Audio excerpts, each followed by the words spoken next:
everybody, and welcome to Rumors versus Facts here on the UGASports YouTube channel. I am Blaine Gilmer here with Jed May and Trent Smallwood, and we are back here on Monday night once again. Finally, it seems like we've been moving around different times for a while. As you can see, I'm in a different setup here this evening. Have a little travel for my other job that I have going on. So, Jed, Trent, how's everything going back in Georgia today? Doing great with this music we got going. I like it. Oh, I can't hear the music, so I had to turn it down. Sorry. Thanks for letting me know it was still on. I forgot about that. Other than that, though, we're doing great. Sorry, I couldn't even hear the music was still on. Trent, how's it going today, man? It's going good. Going good. Awesome. Trent just smashed some pizza rolls before we got on here, so life is good. Life is good. We're talking recruiting, and we're about to touch on everything Georgia football recruiting here, including Jed. And I said again right there, so we got to work on that. Jed, Matt Luke moves on from the Georgia program, spending time with his family is the major source that major reason that he listed. How much, I know it's early on and we've done some early preliminary reach outs to some guys. How much do you think this is going to impact certain offensive linemen recruiting and things of that nature? I mean, I think it's the same as any of these hires. It's not about necessarily the guy leaving as much as it is about the guy that comes in. Talking to a lot of these guys today, that's what they said is, it's interesting. Most of these guys didn't really see it coming. I talked with Walt Flynn from Grayson, who said, he was taking a nap. His dad woke him up, told him Matt Luke was leaving. And he told him he was lying and went back to sleep. So none of these guys really saw it coming. But, it's going to be about, I said, again, too. It's going to be about who Georgia brings in after Coach Luke. Obviously, there's still a lot of time left in this 23 class. Georgia's only got 2 commits there right now in Bo Hewley and Raquez McElderry. So it's going to be about who the next guy is, how quickly that guy establishes those relationships and all those kind of things. But definitely something that came a little bit out of the blue for us and for the guys in the 23 class. Yeah, Trent, your early thoughts on Matt Luke leaving the program? Yeah, I mean, I don't think it's. You look at the class. I think you're holding on some guys that were possible transfer outs. And I think you'll hold on to those guys now. Like Amarius Mims that had discussed transferring out. I know there was even talk of Broderick Jones at one time. So I think the important thing is keeping your studs that you have on campus and then bringing the next guy in and getting him to work on this 23 and 24 class early. I don't think Georgia's going to waste much time naming that next hire. I would be willing to bet that that Georgia's got a guy in place by the end of this week. I think Matt Luke, he's a well-known guy. I actually had a couple of people text me that worked for him. Kind of surprised that he was leaving. Honestly, one of them, texted just to make sure he was fine. Matt Luke was fine. They were worried that he had something going on, but. I think he's a good guy. I think he's he's a well-known guy, but I think, with Kirby in charge, I think you pull another guy in and continue to recruit. Yeah. I think anytime you're talking about Georgia, right, the foundation has been set, and Dane mentioned it earlier when the reaction show, which you can find on our YouTube channel from earlier when the news first went down. Sam Pittman did such a good job of just changing what the Georgia offensive line room looked like, right? It started to build upon itself, success begets success type deal. And Matt Luke was able to walk into a great situation there. And arguably it's still a great situation. There's a ton of talent in that room. But I agree. It's going to be something where whoever comes in has got to be ready to hit the ground running. I had a source tell me, one that I trust, that there was 3 or 4 candidates interviewed already for the position. So we'll see how it ends up transpiring. But that is definitely going to be a development here. We got to see Kirby Visor here on YouTube saying that Monken should get some say in who the offensive line coach. I think that's a great point. When you're talking about style of offense, Jed, and you're the guy calling the plays, there's probably some certain ways and certain things how you want things to be done up front. Right. I mean, it depends on, like you said, do you want the big maulers that Sam Pittman brought in to just road grade people downhill all day, or do you want guys like Matt Lucas brought in, the smaller, agile, can get out in the screen game, all that kind of stuff. So it depends, and there's definitely something to be said about Monken, Kirby, the new offensive line coach, all working together. This is kind of a question we got on the vault. Do position coaches, when they come in, offer guys they want, or the head coach? Do they work with the head coach on that? I think there's a little bit of both. I think the best offers are going to be when the offensive coordinator, the head coach, and the position coach are all working together in harmony to bring in whatever guys they want at whatever position it is. Absolutely. So we've been talking about obviously the Matt Luke stepping away from Georgia. That's offensive line related. I know Raquez McElderry went and kind of put the thinking emojis out there on Twitter. He's a guy that he's from Anniston, Alabama, that already has taken a visit to the University of Alabama. So that's one that you have to watch out for there. But I think guys like Bo Hughley and people like that are going to be locked in, and there's plenty of time here. And Trent, there's also a lot to be said for Eddie Gordon and the job that he's done over the last couple of years at Georgia. He's really endeared himself to a lot of families out there in the recruiting process. Yeah, and I think that's what Kirby has done a good job. We're talking about building the foundation, and it's not only in his 10 guys that are going out to recruit. He's built that foundation from the assistant offensive line coach, or the personnel groups, and then the analyst. He's got it built from the ground up, and that's why Georgia is such in a good shape. If they lose guys, lose coaches, and this is the way Saban does it too, is because you have guys under them that might not necessarily get the job, but they get guys under them that's built those relationships that can keep everything intact. You talk about Arch Manning. One big reason Georgia's in Arch Manning, one big name is Buster Faulkner. And he's not even on the field coach, so you talk about Georgia, having that foundation. I think that's where it all starts, and it's not necessarily the 10 guys on the field. It's from the ground up. And I know people are going to talk a lot about Arch Manning, right, and the connection to Matt Luke with him being the former coach at Ole Miss. But Trent, that was one of the things that I immediately, when this went down, that I was saying in our group chat, and we'll talk more about that later. But even though it may not be a determining factor, it is one piece of the puzzle there in the Arch Manning process. Yeah, I think you just talk about the familiar, how familiar they are with Matt Luke, the relationships there. I think there's still relationships there even without Matt Luke, and it's not like Matt Luke's moving on. I've heard that he's staying in Athens, staying around. His family's staying in Athens, so it's not like they're moving on. Can still be a guy, coming in this from out of state, still be a guy that you can lean on from a relationship standpoint, not necessarily on the staff, but somebody you can lean on if there's ever any trouble, or he ever needs somebody to talk to. But yeah, I think it is somebody they're familiar with. I'm not sure that it's a deciding factor, because like we've talked about in the past, you're not just going to bring a coach in and that's going to be a deciding factor. That's where I'm going to go. We talked about Cutcliffe, but I do think they've done their homework, and I don't think it's a deciding factor, but it is a guy that they know.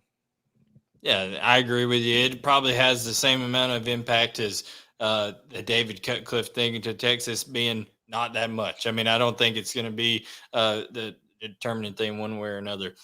Jed, we've talked to a lot of prospects here lately during this dead period, if you will, not being able to go to campuses and stuff like that. Before we get to vault questions, anybody that comes to mind that you want to give people some updates on? I know we've got one prominent wide receiver that has announced that he's going to be making a visit to Georgia in late March, and Mr. Carnell Tate.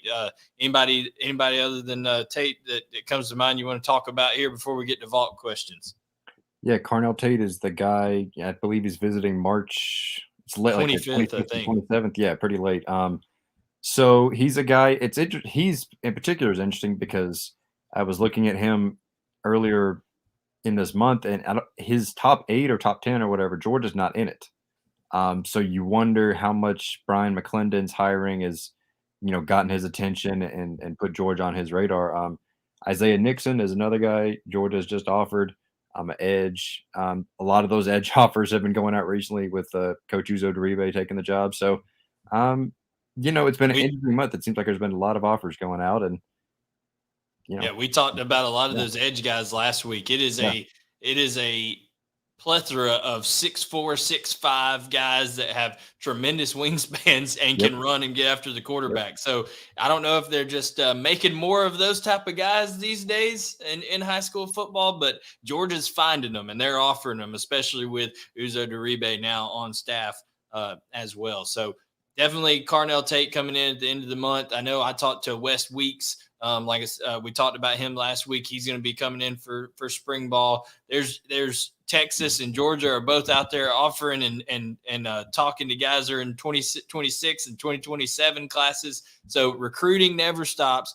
Make sure you're subscribed over at UGASports.com. There's some new exciting features going to be coming out soon. There's also just plenty of content. Like Dash was the first one to have the news today on Matt Luke. So the dog vent, the vault, be a part of that community. Make sure you're subscribed. Also, if you're watching this right now and you don't subscribe to the YouTube channel, make sure to go ahead and do that. Go ahead and subscribe on here if you have a YouTube account. It's free to do so.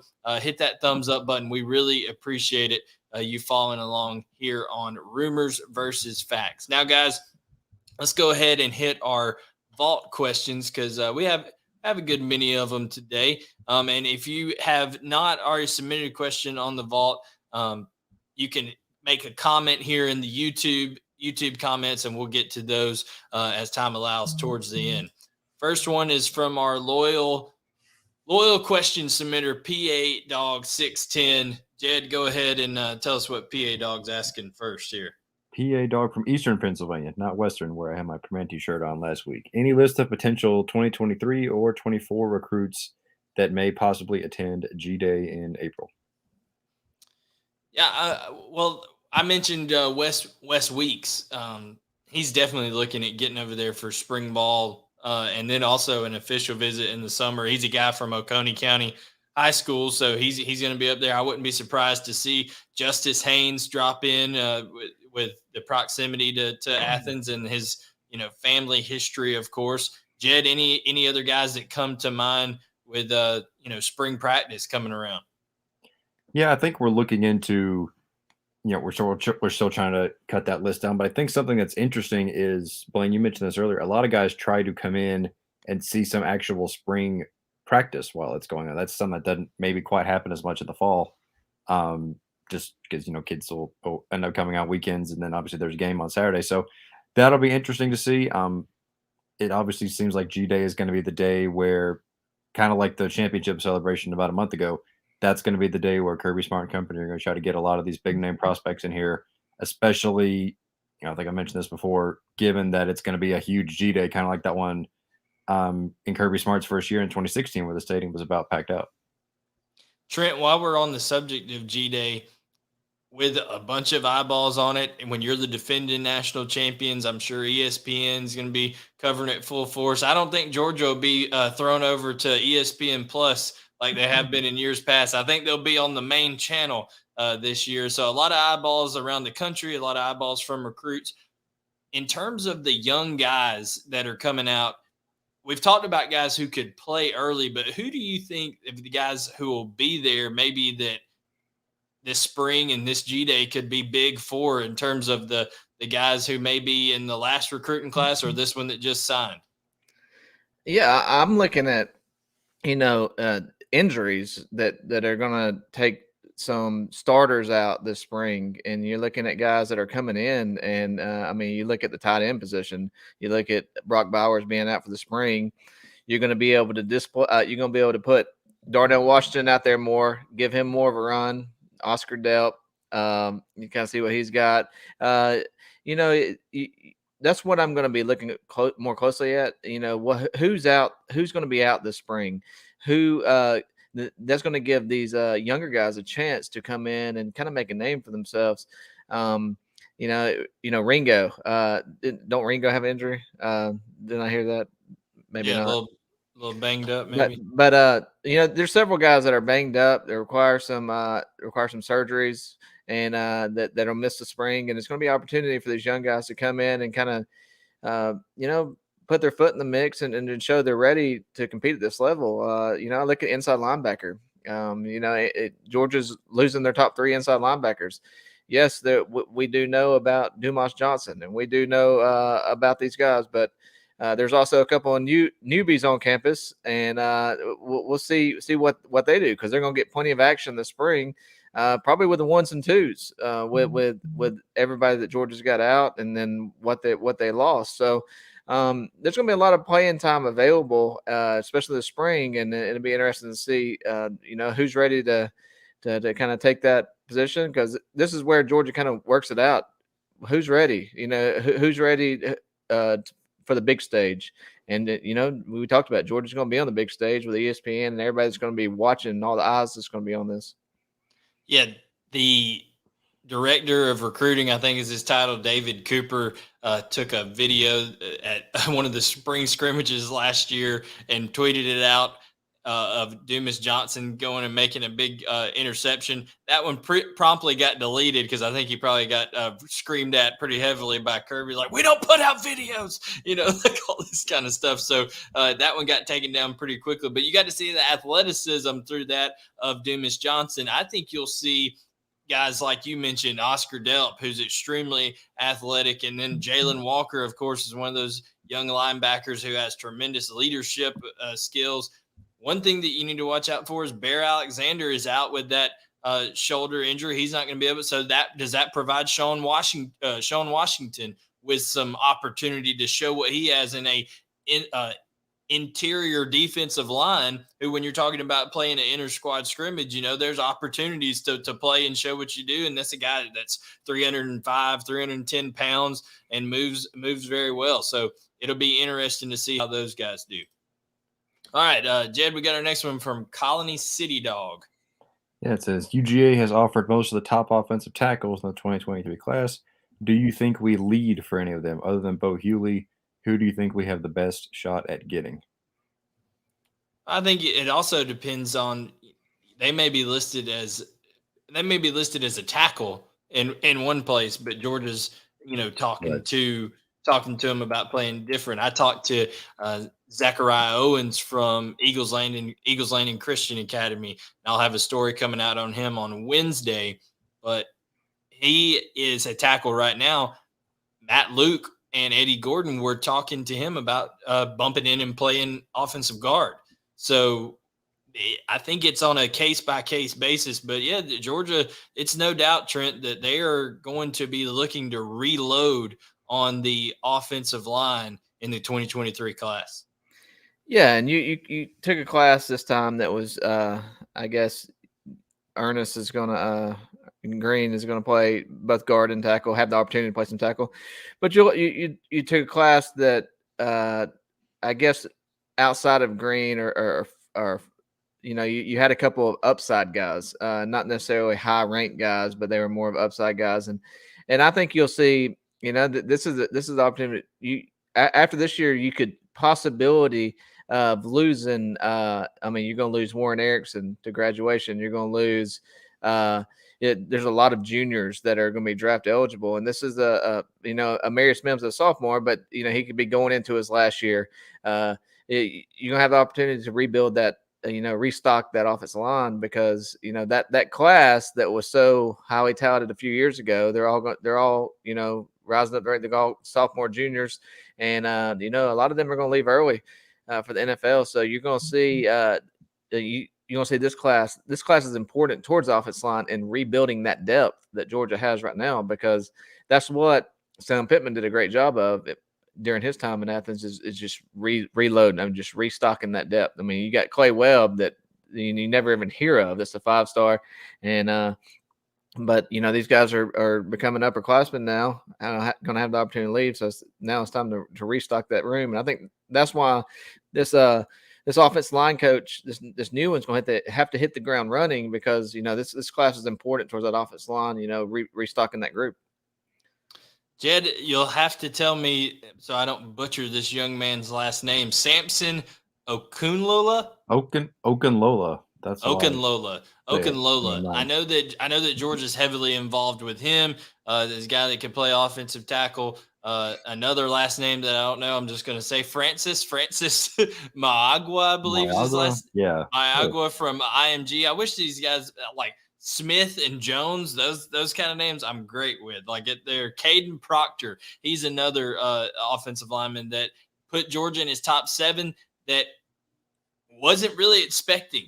Georgia, that was a kind of a surprise right there. So I think it's very early. I wouldn't say that Georgia, other than Raquez McKeldry and Bo Hughley, those two that they have committed right now, I wouldn't say there's anybody I'd be ready to just throw a future cast in for or anything like that. But they are heavily involved in several there. Monroe Freeling is another guy that they've talked to as well. Logan Reichert, Miles McVay. These are all guys that are in the mix. I'm talking about Georgia probably being a group of 4 or 5 for those guys if it came down to it. So no, the answer is no. Nobody that is, I would say Georgia leads right off the bat. But you talk about best shot. I mean, Samson Okunola talked very glowingly when you spoke to him last, Jed. Yeah, he did. He said he has a good relationship with Eddie Gordon and Matt Luke. So it's another one of those cases where the new hires is going to see. And another interesting kid, I wrote a story on him last week, is Olaus Alanen. He's born and raised in Finland. His dad played for the Falcons. In the mid 2000s, he has ties to Georgia with his dad being here and stuff. So he's a guy. He's 6'7", 310, which would seem to project at tackle. So Georgia is a program that, he told me Georgia's a program he's known about for the longest, just with his dad's connection there. So he's going to visit Georgia, I believe, March 17th, St. Patrick's Day. And we'll see how it goes from there. He's going to take visits this spring and decide on officials after that. So Georgia could be in a good position with him as well. Shamrad Umarov is from Denmark. He's another great name that I probably butchered. Peyton Kirkland's in there as well, but Shamrad Umarov is a guy who's really come along here lately. I'll admit, when I went and watched Shamrad play in the playoffs against Grayson, I came away more impressed with Kylan Fox than I did with Shamrad. But he's obviously catching the eye of a lot of programs. He's had just Power 5 programs lining up, coming through Denmark and offer him, and Georgia offered him not too long ago as well. So that's a name to kind of tuck away for 2023 offensive line recruiting. Next question from J Doggy, Jed. Yeah, do hires like BMAC, Brian McClendon, and Fran Brown come into their respective new roles with their own list of targets they want to recruit and bring in? Are they allowed that latitude, or does the board get rearranged? Trent, you've been around here longer than most of us and seen all the changes go forward. I would have to imagine that these guys, one of the reason that they are brought in is because of their connections and their ability to recruit. So I would have to imagine that they are given some latitude when they come in there to evaluate some talent and suggest guys. Yeah, I think they're going to be able to evaluate talent. I think it's ultimately going to come down to it's going to be ran past, like Todd Monken and Kirby Smart.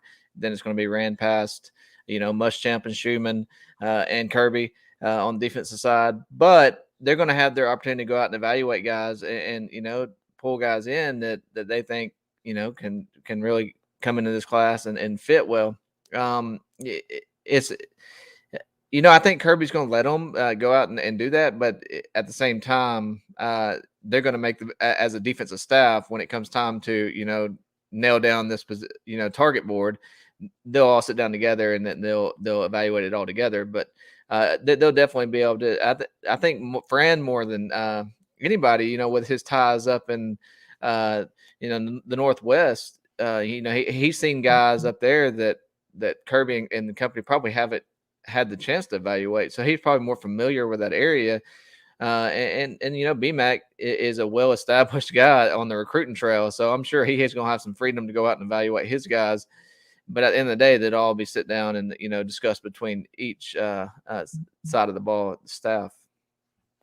And sorry to kind of change the subject on you, Trent. We do want to let everybody know that there is a developing situation of some sort with EJ Lightsey right now. We are trying to piece that together right now. All we know is that whatever the situation, the end result and details of it, it doesn't appear to be good. And this is a situation that can be more, way more important than football. So please, for the situation involved, if you're someone who prays or puts that out there, then they could use prayers right now in that situation. So just want to say thoughts are with the Lightsey family and those around him. So just be thinking about that, and I'm sure we'll have details on things as they develop and go forward.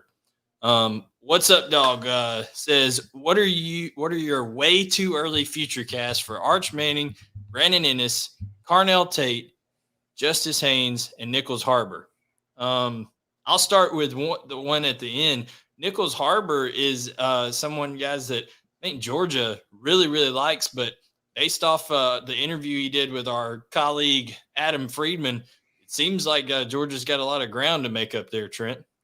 Yeah, I don't think there was as much communication with them. I think they have a chance to build upon that relationship, but I'm not sure it's there yet. They got to get him on campus this spring. They got to get him, familiar with this staff. I think he's familiar with a lot more staffs other than Georgia's at this point in the recruitment. It's hard to tell. The way too early future cast is tough because some of these guys are going to go all the way to the end. Brandon Enos, this is a guy that could probably go to all the way to early signing day. And, I do like Georgia's chance for Justice Haynes. I do like Georgia's chances for Arch Manning right now, but it's still a long ways to go. And a lot's going to change between February of 2022 and December of 2022.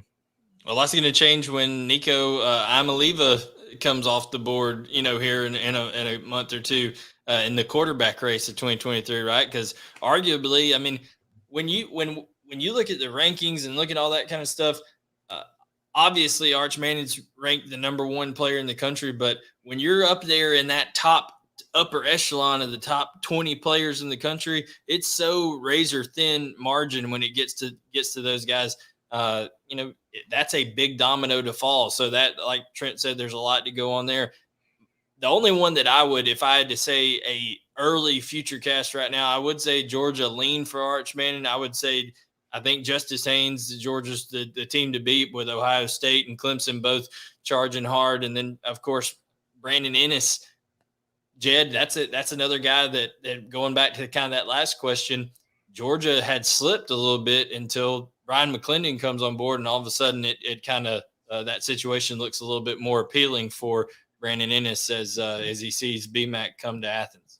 Yeah, these two receivers here, I mean, are the real X factors because a team hires a guy like Brian McClendon. Remember, Brandon Ennis tweeted like, "Whoa, Coach BMAC is going to Athens" or something like that, and obviously, Carnell Tate, like I mentioned before, didn't have Georgia in his top, 8 or whatever. Now he's coming to Athens. So it's going to be, like Trent said, these guys could go all the way till early signing day or close to it. So that's, 10 months from now. So it's going to be really interesting to see what Brian McClendon can do with these receivers. Because how many top targets did we talk about on this show last year? Andre Green, Shaz Preston.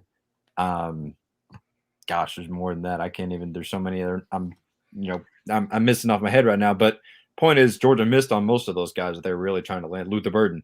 So it'll be interesting to see if they can really land one of these top flight, 5-star receivers in this class. And it starts with these two on the list right here, Brandon Ennis and Carnell Tate. Yeah, and it's so hard to predict because if you look back at this point last year, Michael Williams was committed to Southern Cal. Right. Christian Miller was giving us the runaround that Georgia wasn't recruiting him hard anymore. And, we were at camp with him and he was telling us that Georgia kind of backed off. And then, look, fast forward, 8 months later and they're both on the signing list. So a lot can change, like we said. Yeah, it's gonna be fluid for sure. When you talk about wide receiver recruiting, right? I did a piece, Coach's Corner, as a debut of a series that we're talking about to different high school coaches, especially those who are being have multiple prospects who are being recruited by the University of Georgia. And we start off with Caleb Carmine of Kennesaw Mountain, and that's where Caden Lee is going. Right, he's a 4-star wide receiver that was at Westlake last year, had over 1,000 yards and 11 touchdowns, and now he's going to be with Kennesaw Mountain uh, with Camden Prangley, a quarterback that's more of an Ivy League type quarterback, but he's very experienced over there. For Kennesaw State. So look for a Caden Lee to have a big year. But I think, and he was contacted by BMAC, one of the first contacts that BMAC made when he got there. He because he had been recruiting Caden Lee actually when he was at Oregon. So like you said, Jed, I think there's a lot of relationships that have been made with BMAC throughout the years, and we're at his different stops, and it's going to be interesting to see how that develops going forward. But as far as this question, what's up, dog? I think Arch Manning and Justice Haynes are the two that you have to feel the best about right now if you're looking at future cast in favor of Georgia, and then Brandon Ennis might be followed closely behind on those. Our friend Scuffletown, and I'm going to throw this one to you, Jed, after I read it off. I know it is soon to ask, but any thoughts on who might replace Coach Luke? Jed, what's UGA Sports been able to dig up and look around? I know we've had some information going all day over on the dog vent since early this morning. Indeed, we have. A name Roddy mentioned in his the dreaded what we are hearing thread he posted earlier this afternoon is Greg.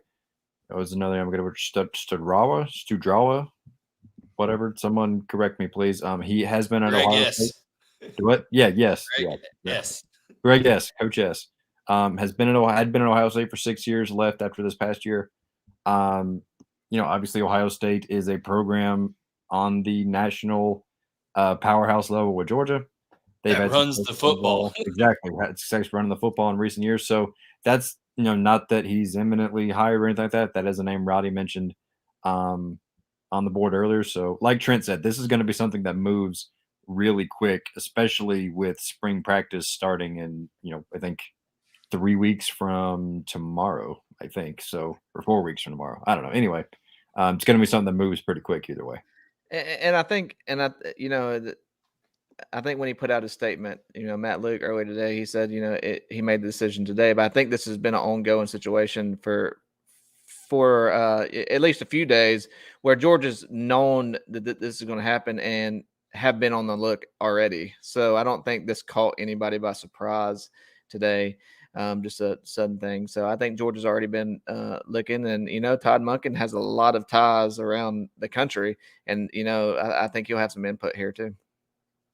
Yeah, it's gonna be interesting to see just when the hire is made, whose connection was it, right? That's always fun in my opinion to see. Okay, whose path did this guy cross beforehand? Because most of the time that tends to be the case. It's not somebody totally out of left I field. don't believe it's going to be Rob Sell. So I know a lot of people are going to say that name. I don't believe it's going to be him. Okay. So Yeah, that no flip from the Gators down there. So I think you're all safe. Helifano, if we could only get 3 5-star caliber players, what positions would we, Georgia, need them? Given the current squad, I'd say edge, OL, and wide receiver. But you could easily talk me into edge and 2 wide receivers. So you get 3 5-star caliber players in the class. What positions do you think need them the most? Yeah, wide Trent, you first, receiver, I gotta think. the wide receiver and edge are two good ones.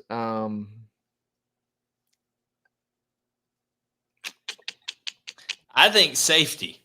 I think safety, because you're going to lose so much experience at safety after this 2022 season. I know there's some talent there, but I still think Kirby Smart said it time and time again.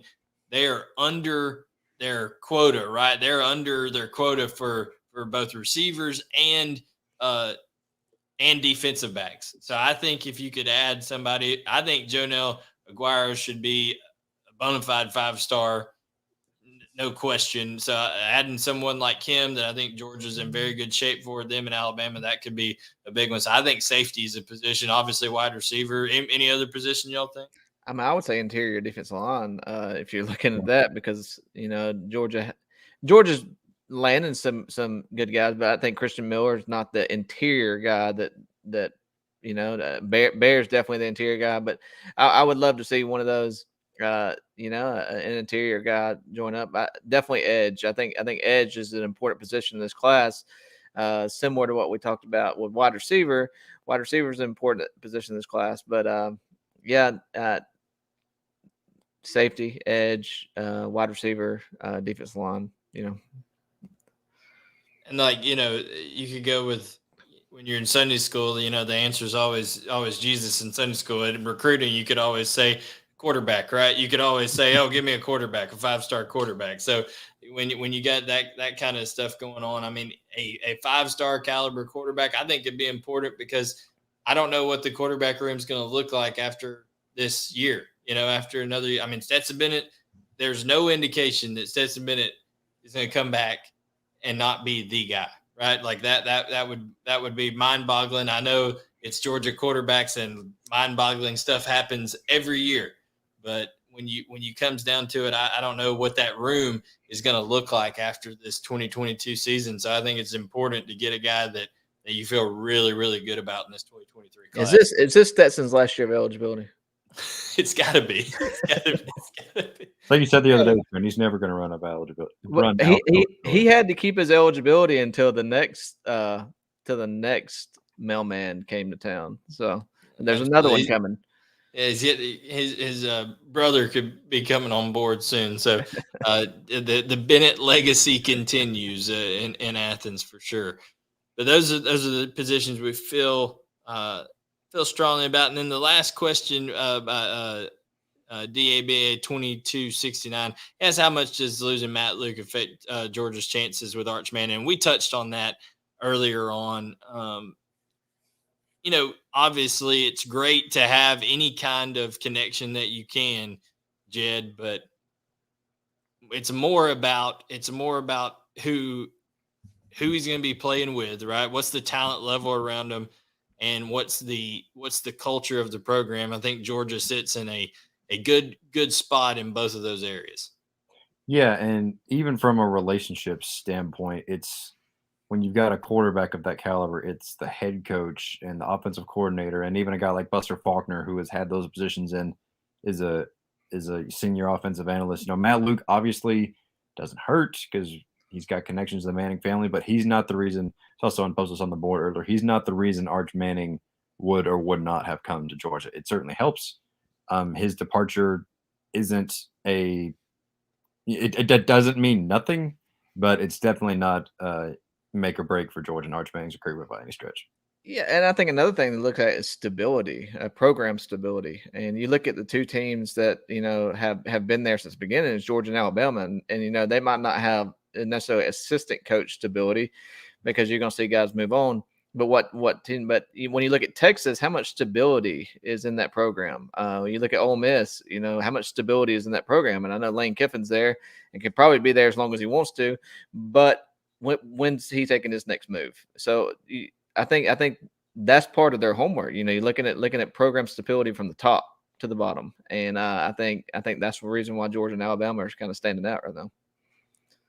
Trent, I think it was not too long after an Arch Manning visit to Texas that one of their coaches got the law called out for a pet monkey fighting someone in their in a Halloween party with a former stripper girlfriend that was named Pole Assassin. So do you think when the Mannings go to colleges now, they say, do any of your coaches have pet monkeys that bite children on Halloween parties? Because you talk about stability. I mean, that seems like a wild ride going on over there with Steve Sarkisian in Texas.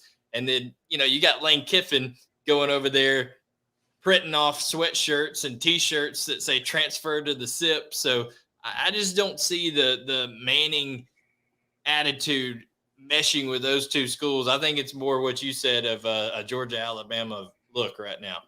Yeah, I think the only program in Texas with the stability that not necessarily of Georgia and Alabama right now is probably Texas A&M and Jimbo Fisher, and Georgia or Arch is not really or doesn't have Texas A&M really in the mix.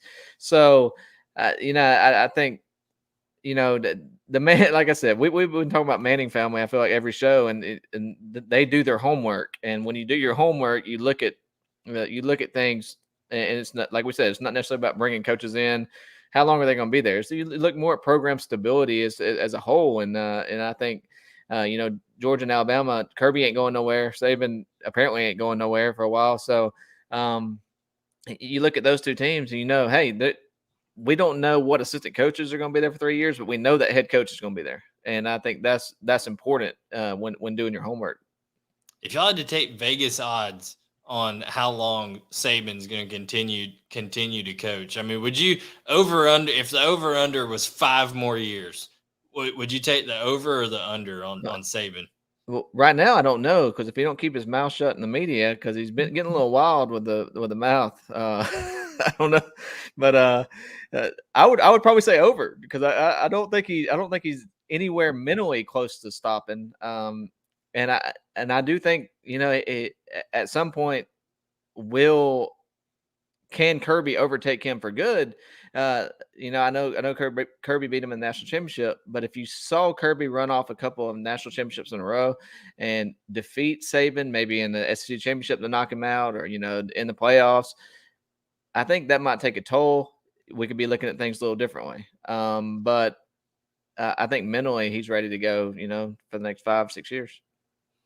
Jed, Trent talked about winning a couple in a row for Georgia. I think this year is a big time opportunity for Georgia, and one that they need to take advantage of, because if this class that Jimbo Fisher has allegedly not spent $30 million on, that is a total fabrication by sliced bread on Bro Bible, according to Jimbo Fisher. If that is the case, and that class hits, Jed, you could quite easily see a new power arise over in the West as well, and that could impact not only Georgia but also Saban and his reign over there at Alabama. Right, and you look at the program Georgia is, and the East. Georgia is, they have a very good chance of getting the SEC championship again this year, and at least this year it seems like it would likely to be a Georgia Alabama matchup again. So if you're going to get to go head to head with that giant again, and another win, 2 in a row, one for national championship, one for SEC championship, that could further cement Georgia's status as the program on top, and B, sort of show the foundation slipping in Alabama a little bit, if you can even call it that. So it's one of those. It seems like it's an every year occurrence, and with the current state, like I said, with Texas A&M and that recruiting class, it could be different in a year or two. But for 2022, it certainly seems like Georgia and Alabama are going to be on that collision course again. Over under wins for Auburn and Florida 6 combined. I say, have you seen Florida? I've been on Twitter debates with people. I have a podcast called the SEC Takeover Pod, and we do with Tavares King and Noshawn Marino, and we do team breakdowns during the off season. We were touching on Florida this past week, and I pulled up the schedule and just looked at it right off the bat. Florida opens up with Utah and Kentucky. That is a brutal opening. I mean, they've got Utah, Kentucky, South Florida, and then Tennessee at Knoxville. Florida could quite easily start off 1-3 in the Billy Napier era. I say under 6 wins for Florida, and definitely under for Auburn in the 2022 season. Yeah, I think those are two programs that are going to take a while. I think you're going to see not necessarily at Florida, but I think you're going to see more change at Auburn. But I guess maybe after this season, I think there's a lot of people wanting the head coach out apparently, and but I think Napier has the ability to build a program just because of his, he can recruit. He's got some strong ties in places, but it's going to take a while. That's one of those jobs that I think. Yes, he did land some guys on signing day, landed Shamar, but it's going to take a while to build that program because, as far as depth wise, they were not deep at any position. And, I They think it's had a going to lot leave in the transfer portal too. had a lot leave. And I think you're going to be looking at a very young team that's going to take, 2 to 3 years to even, get to that 7-8 win mark because it's going to be challenging times down there. And Jed, I guess before we sign off here, the last thing I wanted to say is that piece cannot be forgotten, right? The transfer portal piece, because Georgia has only seen guys go out so far in this cycle of the transfer portal. That will not be the case become their first game. They will pick between now and the beginning of September. Georgia will make some likely key additions via the transfer portal, especially after spring practice is over with and guys kind of reassess their lot in life, so to speak. Yeah, I wouldn't be shocked at all to see at least a couple more departures, maybe along the offensive line. There were still could be someone else leave the quarterback room potentially. There's a couple of things here and there, but yeah, like you said, there hasn't been anyone come in to this Georgia program, and after spring practice into the summer, all that kind of stuff, it's going to be a flood of guys in. I think because who doesn't want to play for the national champions, right? You look at positions of need, safety, receiver, potentially inside linebacker. I mean, there's all sorts of positions where Georgia could use some guys out the portal. And once spring practice ends and the spring semester ends, I think you're going to see a lot. You're going to see the same influx of talent into Athens that you saw, at Exodus, once this last season ended. And that's what we talked about earlier with the young guys, or the young guys having the opportunity in spring. It's going to show if they're ready or not, because if they're not, you're going to see those positions filled in the transfer portal. Because even as low as the kicker and punter, because Georgia lost a lot, and even Camarda was a valuable piece of that national championship run, and you got to have guys to fill in. If you don't have guys ready, you're going to see movement made at those positions, after spring.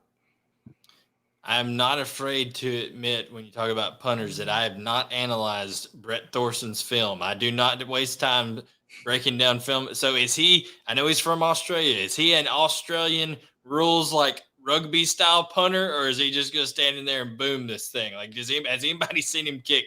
Because I'm not afraid to admit that I do not waste time evaluating punters. I think it would be hilarious to see a rugby style punter or Australian rules football type kick from a punter at Georgia. I can honestly tell you that even if I did a film review, it would just be a bunch of made up BS because I have no idea how to evaluate punters. So, yeah, I don't know. But you'd have to talk in an Australian accent the whole time, so that would make it worth it. That's it. Well, guys, we have come to the end here of this episode of Rumors versus Facts. I am Blaine Gilmer, and this has been another great episode talking Georgia football recruiting. For Jed May and Trent Smallwood, we're going to sign off here and catch us next time. Make sure to subscribe, like, turn on notifications, and we will see you on the next episode of Georgia Recruiting Rumors versus Facts.